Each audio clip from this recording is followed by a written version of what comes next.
அதுக்கு அடுத்த நாள் நைட்டு அந்த மினிஸ்டரோட பையன் ஏதோ ஒரு பப்பில் குடிச்சிட்டு கார் எடுத்துகிட்டு மறுபடியும் மெயின் ரோட்டில் வந்துக்கிட்டு இருக்கான்.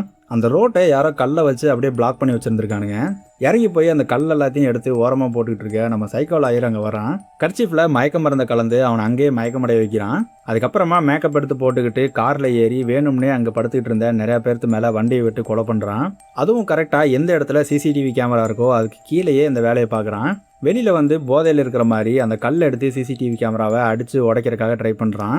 ஏன்னா அப்போ தான் அவன் குடி போதையில் காரை கொண்டு வந்துட்டு அந்த கேமராவில் இருந்த ஆதாரத்தை அழிக்கிறதுக்காக கல்லை விட்டு அடித்தான் அப்படிங்கிற மாதிரி வரும் அப்படின்னு சொல்லிட்டு இந்த வேலையை பார்க்குறான். அதுக்கப்புறமா பயந்து அங்கேருந்து ஓடுற மாதிரி மூஞ்சியெல்லாம் மறைச்சிட்டு அந்த கார் எடுத்துகிட்டு வேகமாக கிளம்புறான். ஆள் நடமாட்டமே இல்லாத ஒரு இடத்துக்கு காரை கொண்டு போய் நிறுத்திட்டு டிக்கியில் இருந்தவனை எழுப்பி மறுபடியும் டிரைவர் சீட்டில் உட்கார வச்சுட்டு இவனோட கைரகையை வச்சு கண்டுபிடிச்சிடக்கூடாது அப்படின்னு சொல்லிட்டு கையில் க்ளவுஸை மாட்டிட்டு தான் இத்தனை வேலையும் பார்த்துருந்துருக்கான். அது போக க்ளவுஸ் போடாமல் எங்கெல்லாம் தொட்டானோ அந்த இடத்த எல்லாத்தையுமே துணியை வச்சு நல்லா அழிச்சிட்டு வந்துடுறான்.